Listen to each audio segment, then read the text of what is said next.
Hello fellow food lovers and welcome back to Eat These Words. Today I'm going to be diving back into the depths of British culinary history to bring to you a recipe that sounds really weird. It is utterly delicious. It's the deeply traditional peas pudding.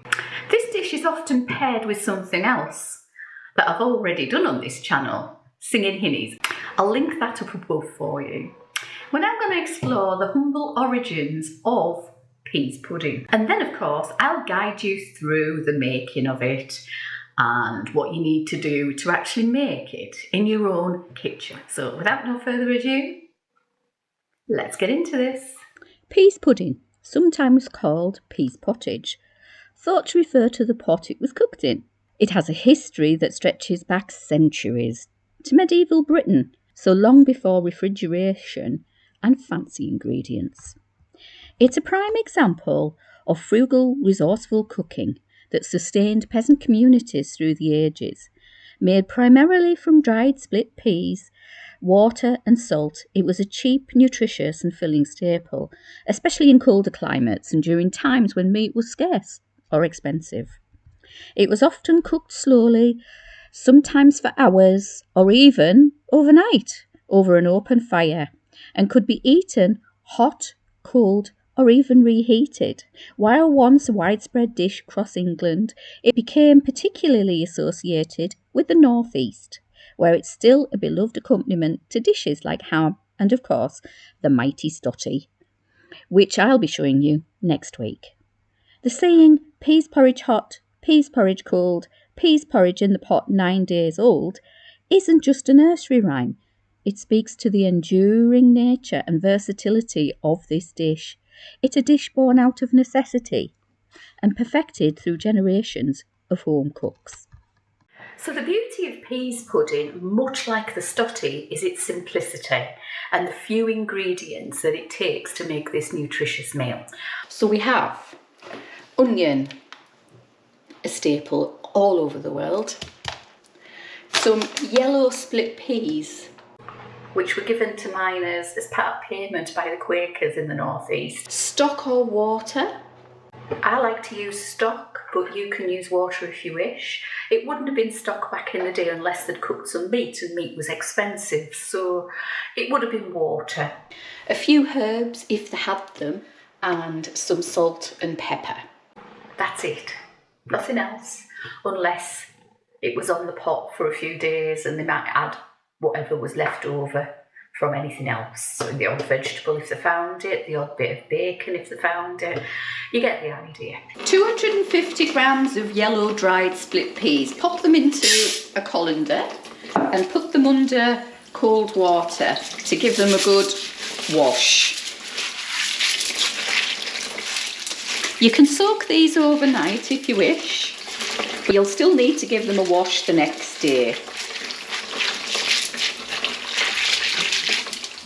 To a pan, we're going to add a little bit of oil, about a tablespoon of oil. Any oil that you've got, it's fine. Put the heat on.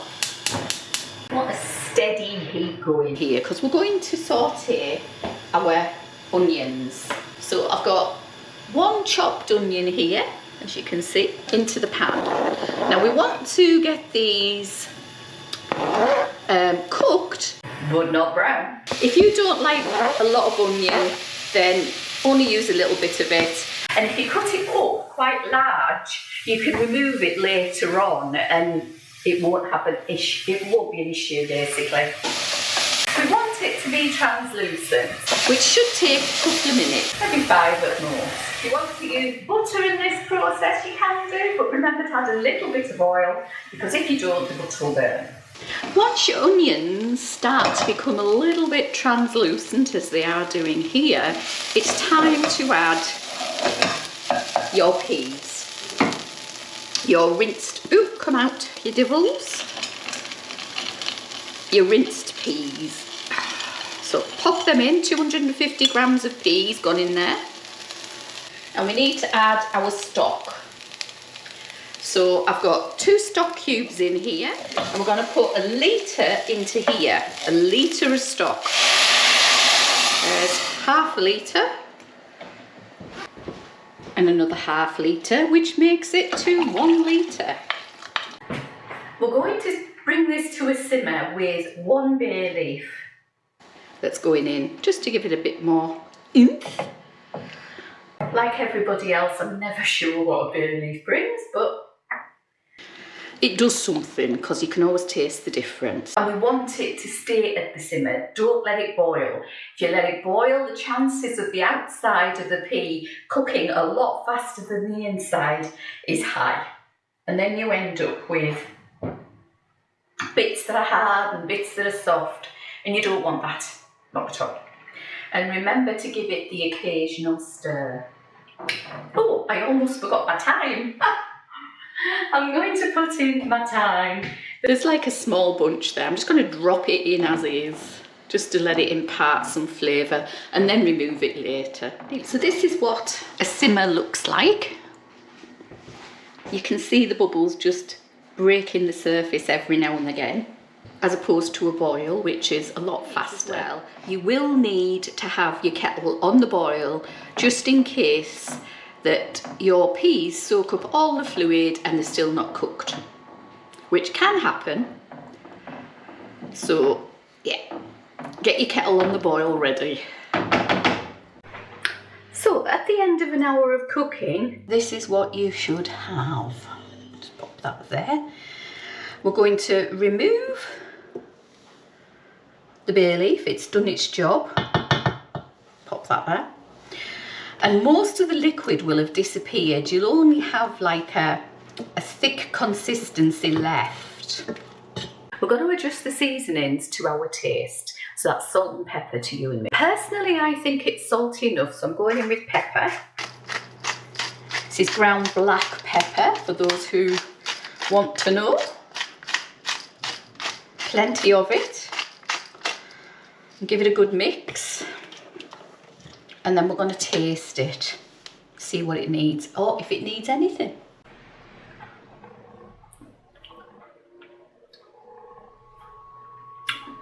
That to me is grand. Hand blender in.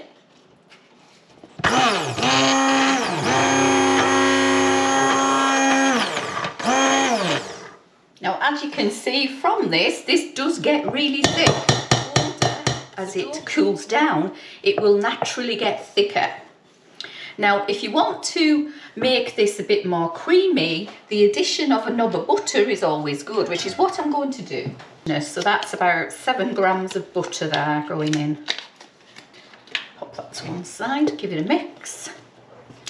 And then we're going to decant it into a bowl and leave it to cool slightly before we do anything else with it.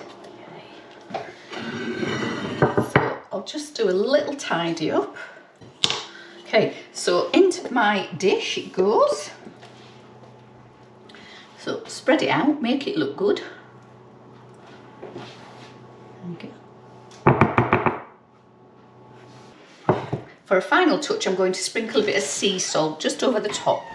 Just a little bit of sea salt over the top. Not a lot, don't need much. There we go. And we'll just let that cool down. Here, I'm going to put quite a bit on because I love this stuff, it's tasty. Scrape it off my board. And you just spread it on as if it were butter. Cheers! Because I use chicken stock, it's incredibly sort of meaty tasting. Well, its texture is a bit like hummus. It's very savoury and very meaty, I suppose, so if you haven't got any meat, then this is going to stand in. The nutrition from the peas is really going to help with the miners, with their energy and so forth. The bread is going to be filling and substantial. That have the peas pudding with the gammon or bacon or sausage, whatever the heart desired. It's lovely. It's a really lovely savoury spread.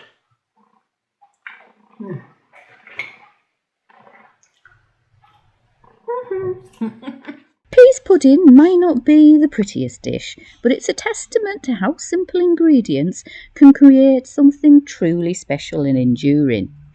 I highly encourage you to give this recipe a try. It's easy, nourishing, and connects you to centuries of British cooking.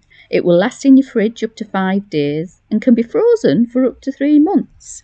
If you enjoyed this recipe into traditional British cuisine, please hit that like button. Subscribe to Eat These Words for more delicious adventures, and let me know in the comments below. Have you ever tried pease pudding? And what's a hidden gem from your local cuisine that you might think that people should discover? Thanks for watching, and I'll see you on the next video. Happy cooking!